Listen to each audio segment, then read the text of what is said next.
Before we talk about satellites, before we talk about India and China, before we talk about geopolitics and navigation technology, I want you to think about your morning. You woke up. You reached for your phone. Maybe you checked a map to figure out the fastest route to work. Somewhere across your city, a delivery driver was already on the road, following turn-by-turn directions that updated in real time as traffic shifted. Out in the countryside, a farmer climbed into a GPS-guided tractor and began plowing his field with centimeter-level precision, not relying on instinct or landmarks, but on invisible signals from space. A commercial pilot cruising somewhere above the ocean confirmed her aircraft's exact coordinates before beginning her descent. A bank processed thousands of financial transactions, each one time-stamped by signals originating from satellites orbiting 20,000 kilometers above the Earth's surface. And somewhere, an ambulance was dispatched to the precise location of an accident victim because their mobile phone had silently pinged a satellite overhead and transmitted their coordinates to emergency responders. All of that happened before 9 o'clock in the morning. All of it dependent on satellite navigation. According to research from the European GNSS Agency, the total global economic value generated by satellite navigation technology exceeds $800 billion annually, and that number is not standing still. By 2030, analysts project it could surpass $1.3 trillion. Satellite navigation is not a specialized technology used by experts in laboratories. It is the invisible nervous system running beneath the surface of the entire modern economy, as fundamental to daily life as electricity, as taken for granted as clean water flowing from a tap.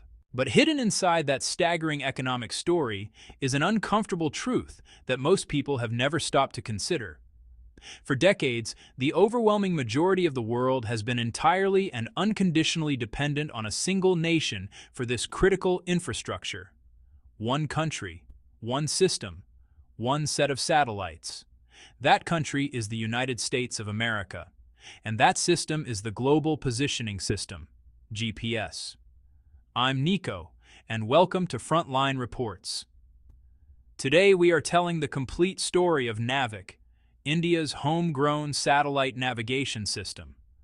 How it was born from a humiliation on a Himalayan battlefield, how it represents one of the most consequential acts of technological defiance in modern history. Why India looked China directly in the eye and said no when Beijing offered what appeared to be a generous alternative.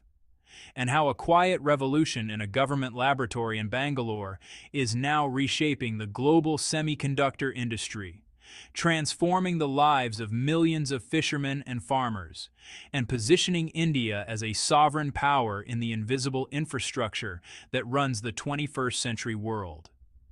This is a story about GPS and geopolitics, about war and technology, about what it truly means for a nation to be free. Let's begin. To understand why Navik matters, not just to India, but to every nation watching from the sidelines, you first need to appreciate how thoroughly GPS has woven itself into the fabric of modern civilization. And more importantly, you need to understand what that dependence actually means when things go wrong. GPS was conceived during the Cold War as a military navigation tool for the United States Armed Forces. The system gave American soldiers, sailors, and pilots the ability to know their precise location anywhere on Earth, at any time, in any weather condition. That was a revolutionary military capability, and it transformed how the United States conducted warfare. In the 1980s, the U.S. government made GPS signals available for civilian use, a decision that, in retrospect, was one of the most consequential acts of technology policy in human history. By the 1990s, GPS had embedded itself into virtually every sector of the global economy. Merchant shipping, commercial aviation, automotive navigation, mobile communications, banking and financial systems, power grid management, agricultural equipment, emergency services, urban planning, construction. The list extends almost without limit. Every container ship crossing the Pacific, every commercial flight anywhere in the world, every smartphone carried by every person on every continent, every automated teller machine processing a withdrawal, every precision-guided munition in every military arsenal. All of it, in some fundamental way, dependent on signals broadcast by a constellation of satellites owned, operated, and controlled by the United States Department of Defense. Now, if you are a close ally of Washington, this dependency may feel entirely comfortable.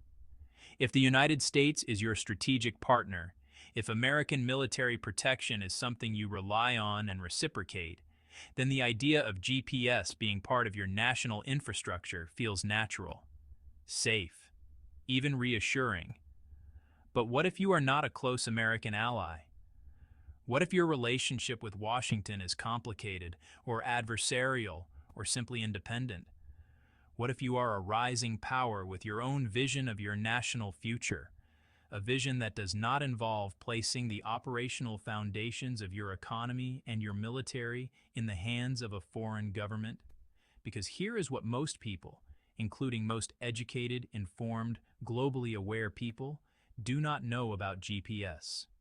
The United States government retains the legal authority and the technical capability to degrade, selectively restrict, or completely disable GPS signals over any specific geographic region on Earth. This is not a theoretical concern. It is an established fact of how the system works, and it has been exercised before, not as a dramatic act of confrontation, but as a quiet, consequential tool of strategic leverage. In a military conflict, control over navigation infrastructure is control over the battlefield. An army that cannot accurately locate itself, cannot accurately locate the enemy, and cannot direct artillery or airstrikes with precision is an army at a profound disadvantage. Navigation is not a luxury in modern warfare. It is oxygen. India discovered this truth in the most painful way possible. The year is 1999. The place is the Kargil district of Jammu and Kashmir, a remote, forbidding stretch of the high Himalayas, where temperatures drop to devastating lows and the terrain is as hostile as anything on Earth. In the preceding winter months, Pakistani military forces, many operating under the cover of militant disguise, had quietly infiltrated strategic high-ground positions along India's side of the line of control. When Indian Army patrols discovered the extent of the intrusion in May 1999, it triggered a military crisis of the first order. India was suddenly facing a shooting war at altitudes exceeding 16,000 feet above sea level, one of the highest altitude military conflicts recorded in the history of modern warfare.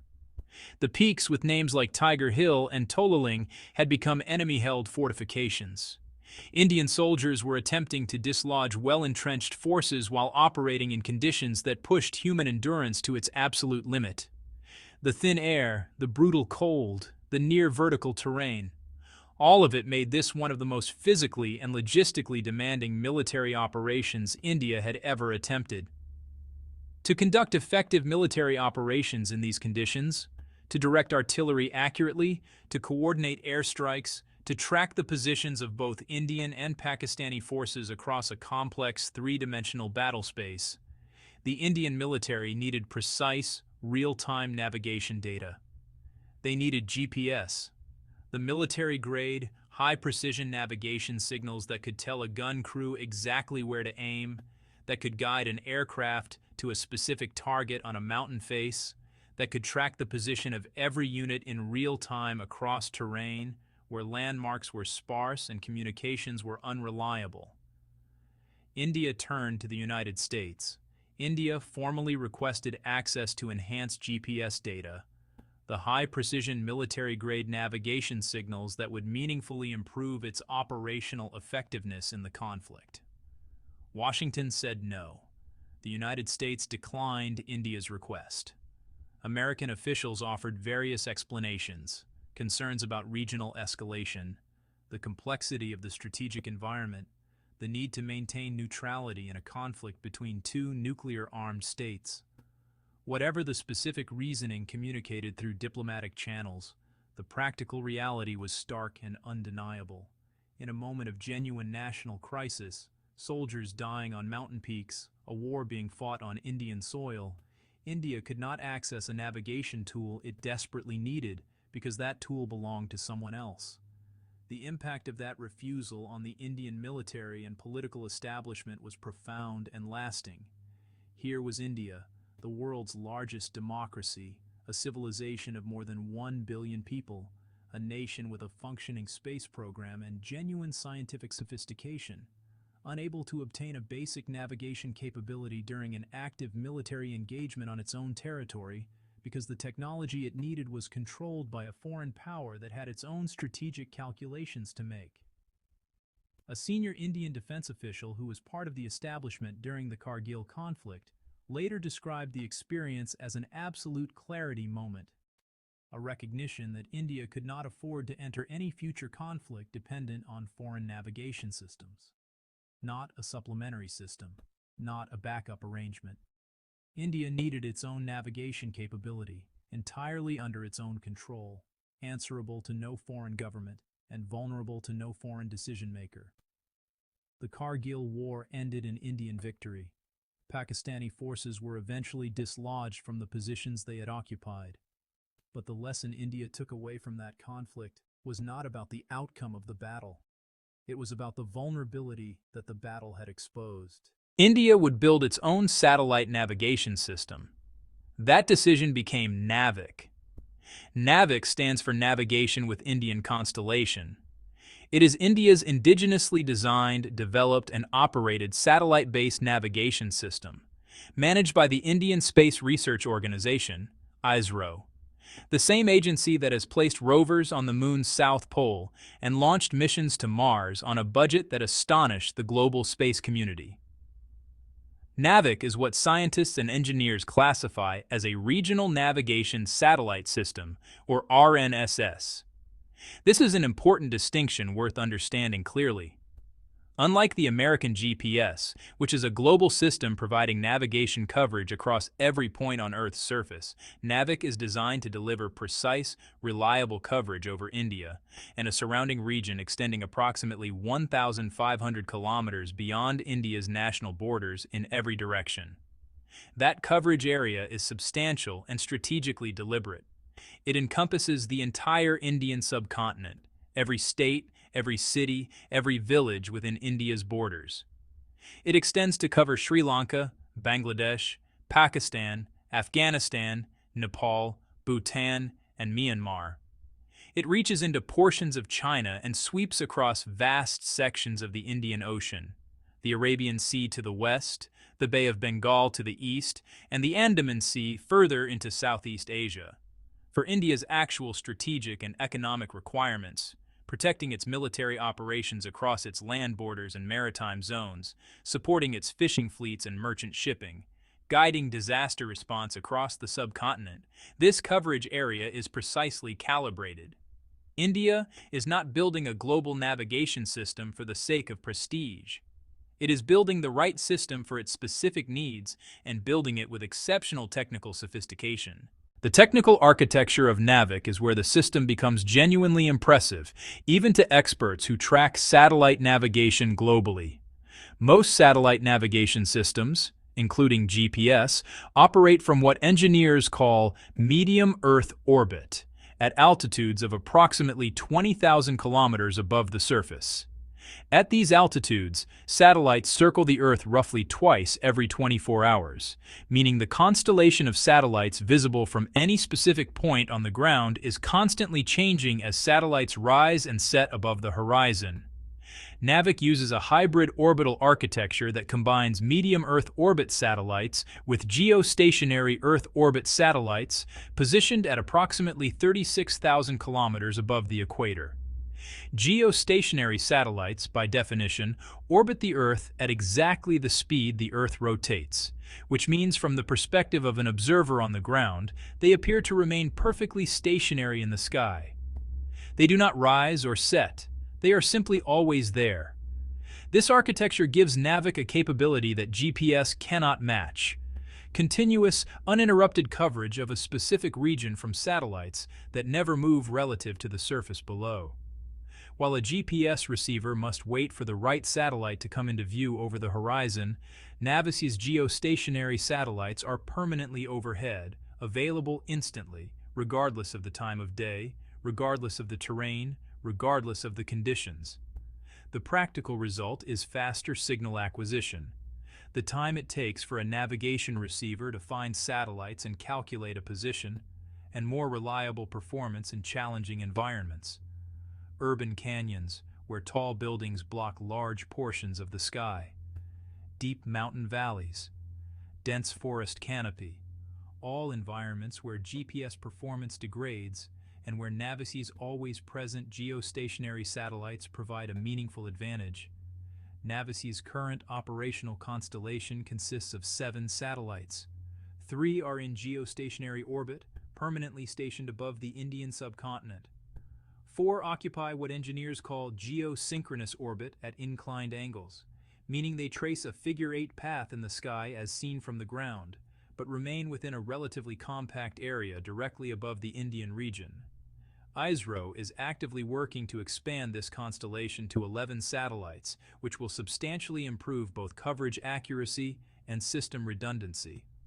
In terms of positional accuracy, Navisy's standard positioning service, available to all civilian users, delivers accuracy better than 20 meters under normal conditions. Its restricted service, which broadcasts on encrypted signals accessible only to authorized government and military users, achieves accuracy within 1 meter. That is exceptional performance. Standard civilian GPS, for comparison, delivers accuracy of approximately 3 to 5 meters under typical conditions. NAVIC also operates on 2 distinct radio frequency bands, the L5 band and the S band. The S-band component is genuinely unique in global navigation. No other major navigation system in the world uses the S-band in the same way NAVIC does. This dual-frequency design is not an engineering quirk. It is a deliberate technical solution to a specific geographic challenge. The ionosphere, the electrically charged upper layer of Earth's atmosphere, introduces distortions into navigation signals that reduce accuracy.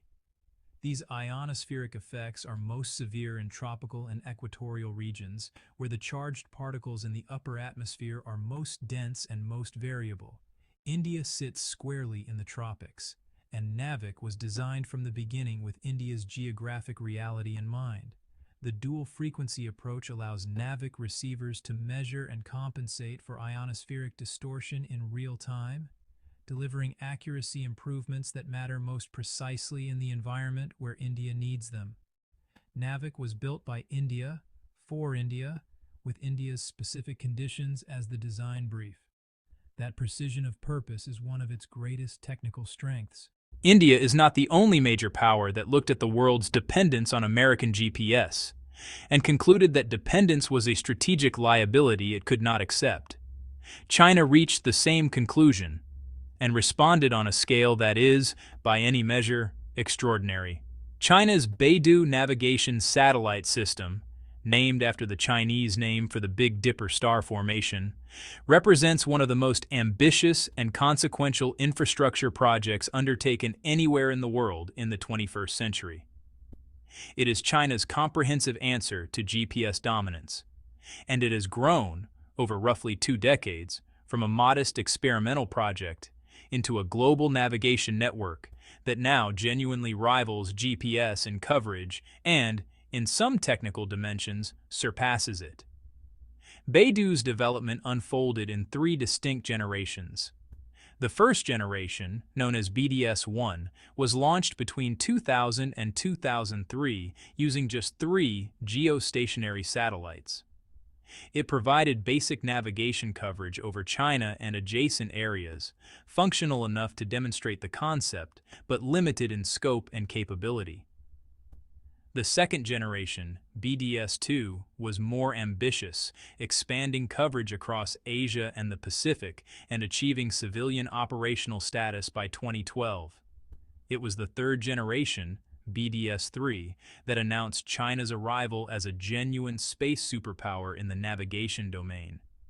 Between 2015 and 2020, China launched 30 satellites into multiple orbital planes, constructing a complete global navigation constellation covering every point on the Earth's surface. The final satellite was placed in orbit in June 2020, completing the constellation ahead of the originally projected schedule. Today's BeiDou system is a 4-orbit type constellation, broadcasting on 5 frequency bands, capable of delivering centimeter-level accuracy for specialized precision users and GPS-comparable accuracy for standard civilian applications. By 2023, BeiDou was serving more than 1 billion users worldwide and had been integrated into the infrastructure of over 120 countries. Chinese smartphones from Huawei, Xiaomi, Oppo, and other manufacturers include BeiDou chips as standard equipment. Chinese high-speed rail networks, agricultural machinery, commercial shipping vessels, and military systems all run on BeiDou. China has also deliberately woven BeiDou into the fabric of its Belt and Road Initiative, the massive global infrastructure investment program through which Beijing has deepened its economic and strategic relationships across Asia, Africa, the Middle East, and beyond. Countries that receive Chinese-financed infrastructure projects, ports, highways, railways, telecommunications networks, frequently also receive BeiDou-compatible navigation technology as part of the overall package. This is not incidental. It is strategic. China understands a principle that the United States learned decades earlier. Whoever provides the navigation infrastructure of a country becomes, quietly and invisibly, a critical part of that country's operational backbone.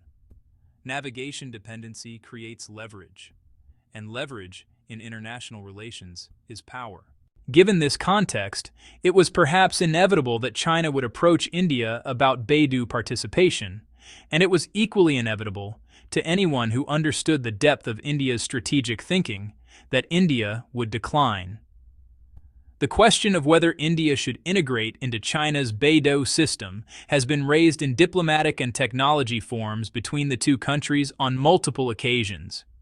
Each time, India has given the same answer: no. To understand why, you need to understand the relationship between India and China, a relationship that is, to use the most diplomatic possible language, deeply complicated. India and China share a land border stretching 3,488 kilometers, one of the most contested and most disputed boundaries anywhere on Earth. These are not friendly neighbors who have merely failed to finalize some administrative paperwork.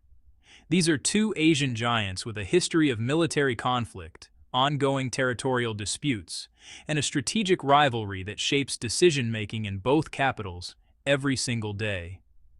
The two countries fought a brief but consequential war along this border in 1962, a conflict in which India suffered a significant military defeat that remains a defining episode in India's strategic memory. The line of actual control, the de facto boundary between Indian and Chinese-administered territory, remains contested at multiple points, with periodic military standoffs that range from tense face-offs to actual violence. The June 2020 Galwan Valley clash was a brutal reminder of just how volatile this border remains. Indian and Chinese soldiers engaged in brutal close-quarters combat in the remote Galwan River Valley in eastern Ladakh, a confrontation that resulted in the deaths of at least 20 Indian soldiers and an unspecified number of Chinese troops, making it the deadliest border incident between the two countries in 45 years. In this context, the proposition of India integrating its critical navigation infrastructure with a Chinese-operated satellite system is not merely strategically questionable. For Indian defense planners, it is essentially unthinkable. The logic is straightforward and unassailable. If India were to rely on BeiDou, even partially, even as a supplementary navigation source, it would be handing China a potential instrument of operational disruption in exactly the moments when that disruption would be most damaging. In a military confrontation along the Himalayan border, China could selectively degrade or deny BeiDou signals over the conflict zone. Indian military systems that had incorporated BeiDou signals into their navigation, weapon systems, aircraft, artillery, troop tracking, would suddenly find their navigation capability compromised. India would not merely be fighting a kinetic war against Chinese forces. It would be fighting that war with its navigation infrastructure potentially disabled by the very adversary it was fighting. The lesson of Kargil, that navigation dependency is a strategic vulnerability, applies with even greater force to the prospect of depending on a system controlled by a country with which India has fought a war within living memory and continues to have active border disputes. But the reasoning behind India's BeiDou rejection extends beyond the military dimension alone. India has long pursued what its foreign policy establishment describes as strategic autonomy, the doctrine that India should retain the freedom to make its own decisions in its own interest, on its own terms, without being structurally dependent on any external power for critical capabilities. This principle applies equally to the United States, China, Russia, and Europe. India participates in global partnerships and alliances. It engages constructively with all of the world's major powers, but it insists on maintaining independent capability in areas where dependency would compromise its freedom of action. Satellite navigation, a technology that underpins military operations, economic activity, agricultural productivity, disaster response, financial systems, and critical infrastructure, is precisely the kind of capability where dependency is unacceptable. It does not matter that BeiDou is technically sophisticated and widely adopted. It does not matter that accepting Chinese navigation infrastructure might be convenient or even economical in the short term. The strategic calculus is clear. A capability this fundamental must remain entirely under Indian control. There is also a third dimension to India's decision that receives less attention than it deserves. The developmental logic of technological, so